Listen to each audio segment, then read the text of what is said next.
Hello and welcome to Shought Thorts, the bite-sized interview show where I ask your favourite people in the gaming industry a bunch of somewhat silly questions.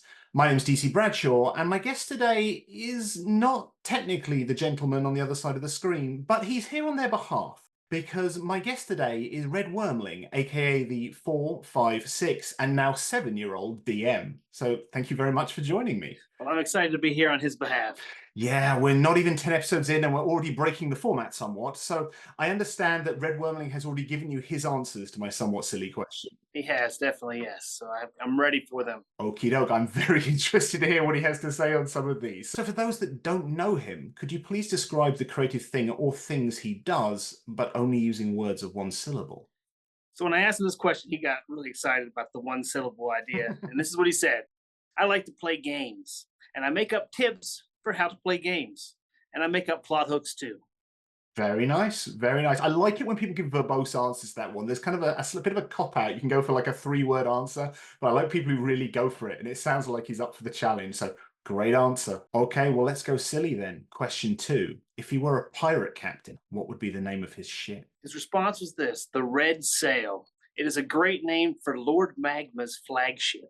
Okay. So in our games, Lord Magma is a lava dragon deity that he's made up. Nice. And he thinks the Red Sail would be a cool name. This one surprised me. He has a favorite pirate ship he's played in before. It was Vecna's pirate ship when Vecna was a pirate in our game. Okay. And it was the Black Flag of Yonder Death. That's a good name. But he didn't think that was his favorite anymore. It wouldn't be his. So okay. He thinks the Red Sail. I guess pirate ship names, they need to be kind of punchy. Yeah, I think so as well. I like the idea of Vecna being a pirate as well. Yeah, I guess when you've got one eye missing, maybe it's a go-to that maybe you just have to do a little bit of piracy for a while. That was his thought as well. You know, one eye, one hand, maybe with a hook on it or something, type thing. So he felt it was a pirate. Yeah, why haven't we thought of this before? No, it's obvious now when you think about it. Yeah. What's his favorite mindless fun popcorn movie? His response is this: I love Star Wars. The Phantom Menace is probably the most mindless fun of those movies. I think that's fair. I'm trying to think how old I was when, I saw it in the cinema. When did it come out? What, 97? 99? 97, 99? No, 99. It was later than, you're right, it was 99. So I was early teens. And yeah, I think it definitely comes under that category of mindless fun. I've rewatched it in years since, and it's not as bad as I remember, but it's definitely still more of a popcorn movie than the others are. Yeah, it's not quite as heavy as the later movies get. So that's true. In the prequels, at least, yeah. Yeah, I agree. And it still does something. The fact when you get to the final duel of the fates, the end, the fact, still the hairs go up on my arms. It's like they. Yeah, I agree. Lightning in a bottle there for that fight. So yeah, it's entertaining. The Duel of the Fates, the music for that is one of my son's favorite songs, and so he just loves that song, and he'll be playing with his Legos or his toys and he'll be singing that song. And it's always amusing to hear. Oh, that's amazing. Love it. Okay, I'm curious on the next one. If he could have a miniature version of a mythological or fantasy creature as a pet, what would it be? A tiny gold dragon. I would have it play D&D with me, and I would watch Lord of the Rings with it. Yeah, no, that's good. I thought dragon was quite likely. Considering the pseudonym, I think dragon seemed likely. Yeah. But I like the fact he thought of activities he would like to do with said dragon. Yeah, I agree. And I think it was fun. He went gold because obviously red dragons are evil in his mind. So he didn't want that. He wanted a friendly gold dragon. That's nice. Yeah. And I guess I hadn't thought about the fact, because generally with this question, you think about something that's going to have a sort of pet persona. So maybe moderately intelligent, but still essentially an animal. But I suppose with dragons, they're always going to be intelligent, even if they are miniature ones. Definitely. So absolutely, play D&D with them and watch Lord of the Rings. Like it. Sounds like a good time. What's his favorite swear word or phrase that's not actually swearing? I hope it's not actually swearing. No, it's not. He says biscuits all the time. So he's a big Bluey fan, loves watching Bluey, and biscuits is his favorite. Fantastic. So before biscuits, he had a favorite. We had seen the Christmas Carol. Yes. Dickens' Christmas Carol. And he would say humbug all the time after that. Anytime he get frustrated or mad, it would be humbug. But since watching Bluey, he's really turned to biscuits. Both are very, very good. A Dickensian option is good. And it's a very good word. But Bluey, It's difficult to beat. It really is. No, I agree. I agree. Such a great show. It is. Alas, my daughter enjoys it, and she goes through phases of, oh, she wants to watch a bit of Bluey, and then she goes on to something else like Spidey and His Amazing Friends or something for a little while. She rotates through stuff. I love it. I wish she'd watch more Bluey because Yeah, I agree. It's good. I don't know how they've done what they've done there. The format is brilliant, but also the fact they're able to just go, oh, you think this is a kids show? Oh, no, no, no, no. We're going to get you right in the feels for this bit. Yeah, every time. I mean, every show is poignant to an adult as well as entertaining for a kid. So they've done a great job. Okay. If you had to sing a Disney song at karaoke, what would it be? So when I asked him this question, I knew what the answer was going to be ahead of time, but he looked at me and his eyes lit up and he said, I never thought hyenas essential. They're crude and unspeakably plain. And then he proceeded to sing the entire song of Be Prepared. That's definitely his favorite. It is a personal favorite of mine as well. I think Yeah. in terms of, I mean, for me, it's an era thing. I'll probably see them all once my daughter decides she wants to watch all of the classic Disney films. But for me, you know, the gold era for me is like Lion King and Aladdin and stuff like that. So Jafar and Scar are like the quintessential villains for me. And Be Prepared it's magnificent. Definitely. It's a wonderful song. Your son has excellent taste. I agree. And to be honest, it wasn't ever one of my favorites until he grasped onto it himself. So, but now that I know every word because he sings it all the time, it's a lot of fun. Question 7. If you could have a magical item to make his day-to-day life just a little bit easier, what would it be? A hat of holding. It's like a bag of holding, but it's also a hat. And he would store everything in it, including all of my Legos, toys, D&D books, and 5 sets of dice. No more, no less. Exactly 5. 5. Yes. Okay. I'm assuming the 5 sets of dice were in case anybody wanted to play D&D and they needed a set of dice. He could pass those out. Yeah. But that's what he wanted to store in his hat of holding. I like the idea of a hat of holding. I think there's a small risk that you might lose your head in said hat of holding. So I think it's got to be at just the right level. You know, I don't know what the tipping point would be. Maybe once half your head has gone into it, it just disappears. But that could be a little dangerous, yes. I can imagine the flourish of pulling off this giant hat and then just grabbing stuff out of it. Magician type style. Yeah. Why go for a bag when you can have a hat? I like it. Then you don't have to carry it on your hip either. You just always have it on your head. That's true.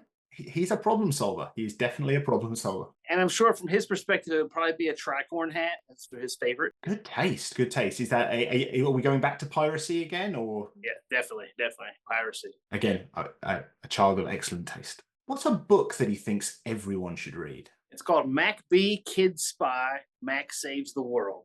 So this is a book about a kid from the 80s. And he said, this is super exciting and fun, and it teaches you all about the 1980s. Okay. I can't say it's one I know off the top of my head. I assumed unless he went for like a classic fantasy, like a Lord of the Rings or something like that, but the book is beefy. I thought it was going to be something I didn't know.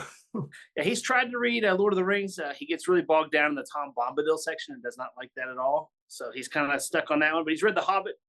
I think he's on his 3rd time reading The Hobbit right now. But he just loves Mac B. He just laughs and cackles when he reads it. It's written by a guy in modern times who he claims when he was a kid, he was a spy for the Queen of England. So it's a lot of fun. And he learns all kinds of stuff from Game Boys to, Levi jeans to all sorts of different kinds of things that he learns about in this spy book. Magnificent. I've said this to other people. I'm putting together a wish list of all the books that people mention on this because I should check them out, whether I actually buy them or get them in on Audible or something. And I think this is going to be no exception. I feel like I definitely should just do the full round of every book that was suggested. I should get them and read them. Yeah. So I'm looking forward to that one as a little break from some of the heavier books that have been suggested by some of my other guests. Yeah, Mac B's it's a series. I think this is the last one that's been released in the series. So okay, there's 5 other ones before it or something of the sort. So, but they're entertaining for me too as we read them together. They're fun. Marvelous. Well, hopefully it's something that when I do buy it, I'll be able to read to my daughter and she will enjoy it also. Oh, definitely. Excellent. Okay, nearly there. What's the creative thing he's made or done that he's most proud of?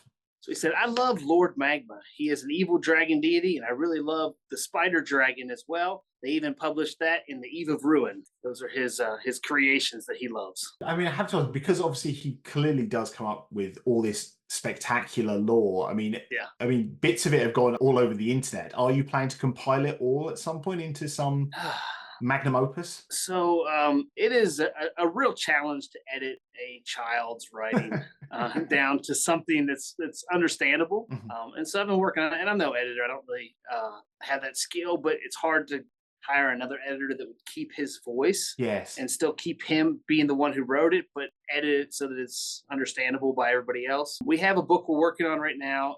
It's basically the spider dragon and beholders and several other monsters that he's created and the lore for those.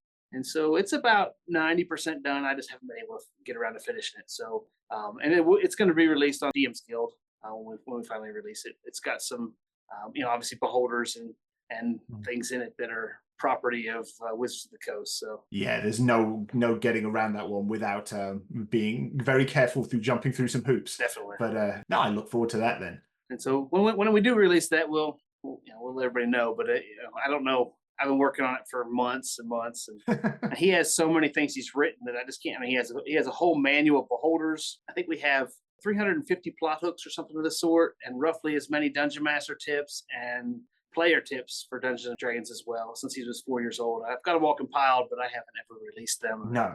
Anything. I need to. Yeah, no, I think it'd be brilliant to share, but it's time. It's time. I think Yeah, it is. finding time as a parent is impossible to begin with, but when you clearly got Yes. a child who's prolifically creating things to be done, Yeah. finding the time has got to be well, I said impossible before. Whatever's more than impossible, that thing. Yes. Yeah, exactly.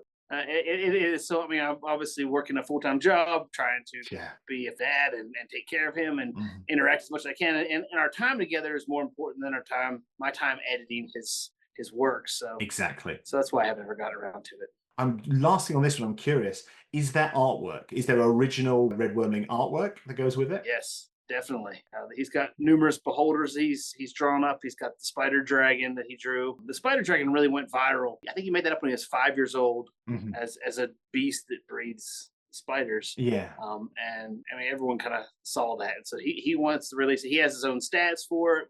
He came up with the stat block. And so that's all done. I just need to finish editing it and put it out there. No, that'll be marvelous. I look forward to that when that finally emerges. Who knows? Maybe one day he'll get to do like D&D in a castle. On one side you've got like B. Dave Walters and like Ginny D, and then you've got the 7-year-old DM with the Spider Dragon. That'd be brilliant. He would love that so much. That'd be so much fun for him. I am so looking forward to this answer. Final question: could you please tell us his favorite inoffensive, groan-worthy dad joke? Yeah. So, what do you call a gnome with an orc's name? I don't know. A misnomer. That is brilliant. I was expecting groan-worthy, but that is very good wordplay. Bravo. Were I wearing a hat of holding, it would be off to him. That is brilliant. Thank you so much to both you and him for your time. Yes. If folks have enjoyed these insights into the brain of both yourself and the 7-year-old DM, where can they find you on the internet? I'm on Twitter. It's the main place that I'm at. Just Redwyrm Official. But they can also check out our website. We got a lot of DM resources. We've got a blog that we write, and that's just wyrmden.com. WYRMDEN.com. Fantastic. Well, I would recommend that people check that out. And thank you all out there for watching and or listening to this. I'm DC Bradshaw, and this has been Shought Thorts with Redwyrmling, the 7-year-old DM. Hope you have an amazing day. Take care.